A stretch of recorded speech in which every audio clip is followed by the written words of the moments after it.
다음 여러분들 교재 409페이지 하단 부분에 보시면요, 민법 제3, 4 구조가 있을 거거든요. 한번 빨리 조문을 읽어보시고, 지명채권, 질권 설정, 대항 요건이죠. 일단 먼저 이제 채권 양도하고 구조가 매우 흡사하기 때문에 그 밑에 본문에 보시면 채권 양도의 요건과 같다는 내용이 있고, 통지, 승낙, 방법, 효력 나와 있는데, 그 밑에 있는 판례 두 개 한번 제가 간단하게 다시 한번 더 설명을 드리겠습니다. 위에 있는 판례부터 보실게요. 먼저 여러분들 갑이 있죠. 갑이 이제 채무자고요. 병이 이제 제3채무자. 갑이 병한테 X 채권을 이렇게 가지고 있고요. 여기 있는 을이 이제 갑한테 채권이 있는 채권자다. 갑하고 을 사이에서 질권 설정 계약을 하고요. 요 X에 대해서 이제 이렇게 질권 설정을 하기로 하는 채권 질권 설정이 이루어진 상태다까지 하신 다음에, 먼저 여러분들 사안의 경우에 여기 있는 이제 병이 바로 이유보 없는 승낙을 한 경우죠. 이유보 없는 승낙을 한 경우다. 근데 이렇게 지명채권 질권 설정의 경우에 채권 양도하고 이제 법리가 비슷한 이유가 뭐냐면, 여기 있는 갑이 이제 채권 양도인과 유사한 지위에 있고, 여기 있는 을이 채권 양수인과 유사한 지위에 있고, 병이 이제 채무자하고 유사한 지위에 있거든요. 그러니까 이제 병이 이유가 없는 승낙을 했을 경우에는 민법 제451조가 똑같이 적용이 되는 거죠. 해서 원칙적으로 이제 을의 신뢰를 보호하기 위한 차원에서 비록 병이 갑한테 각종 대항 사유 등이 있었다 하더라도 여기 있는 을에게 더 이상 대항을 할 수 없는 게 원칙이다.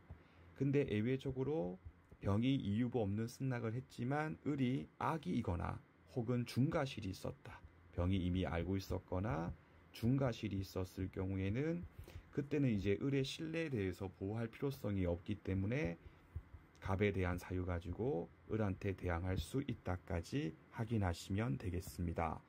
해서 한번 여러분들 문장을 보시면요, 채권 질권 설정에 있어 가지고 채무자 병이죠. 그래서 병이 이유가 없는 승낙을 했을 경우에는 원칙적으로 질권자 을에게 대항할 수 없는 것이다. 근데 한번 끊으시고요. 이렇게 병 같은 경우가 이유가 없는 승낙을 했다 하더라도 질권자 을 같은 경우가 악의이거나 중과실인 경우에는 그때는 질권자 을에게 대항할 수 있다까지 기억하시고, 중과실입니다. 따라서 을이 단순 경과실에 불과했을 때는 대항할 수 없는 원칙에 의해서 처리가 이루어지기 때문에 한 번 더 꼼꼼하게 기억하시고요. 그 밑에 있는 판례 보실게요. 제3채무자가 질권 설정에 대해서 승낙했는데 그 뒤에 이제 질권 설정 계약에 대해서 합의 해지를 했다. 똑같이 갑이 있고 병이 있고 을이 이렇게 있었죠. 먼저 갑하고 을 사이에서 1번 질권 설정 계약을 했죠. 2번 병이 을한테 승낙을 이렇게 했죠. 그 다음에 여러분들 갑하고 을 사이에서 이루어진 질권 설정 계약이 합의 해지가 됐을 경우에 다시 갑이 병한테 말하기를, 병아 너 더 이상 을한테 돈 갚지 말고 다시 나한테 돈 줘야 한다라고 대항할 수 있으려면 그 채권 양도 파트 여러분들 재채권 양도라고 하는 제 설명을 기억하시면 될 거예요. 따라서 누가 질권자 을이 병한테 4번 통지를 했을 경우에만 그때만 갑이 병한테 다시 돈 달라고 할 수가 있지 않습니까? 해서 여러분들 이 판례 조심할 게 뭐냐면요, 앞부분 쭉 읽으신 다음에 여기 보시면 질권자가 제3채무자에게 통지를 하라. 그러니까 방금 봤던 그림에서 누가 을이 병에게 통지를 했을 경우에만 병이 믿을 수가 있는 것이기 때문에 다시 또 갑이 병한테 돈 달라고 할 수가 있는 겁니다. 여기 있는 여러분들 질권자를 이제 출제하시는 분께서 질권 설정자로 이렇게 쏙 바꾸면 여러분들 되게 많이 틀리시니까 이거 여러분들 꼭 주의를 하시고요. 다시 그 다음 여러분들 이렇게 이제 을이 병한테 통지를 했는데 요 을이 조금 웃긴 사람이에요. 사실 이게 뻥친 거예요, 뻥. 그러니까 합의 해지된 사실이 없었던 거예요. 근데 병이 여러분들 이제 선이기 때문에 모르고 그 말을 믿고 이제 갑한테 6번 돈을 변제 등을 한 거예요.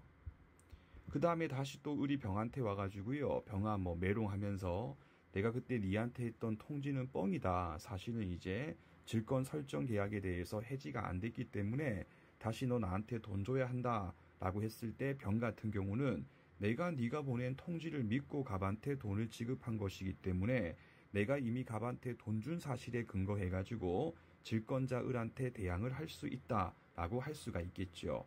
반면 여러분들 똑같은 사항이지만요.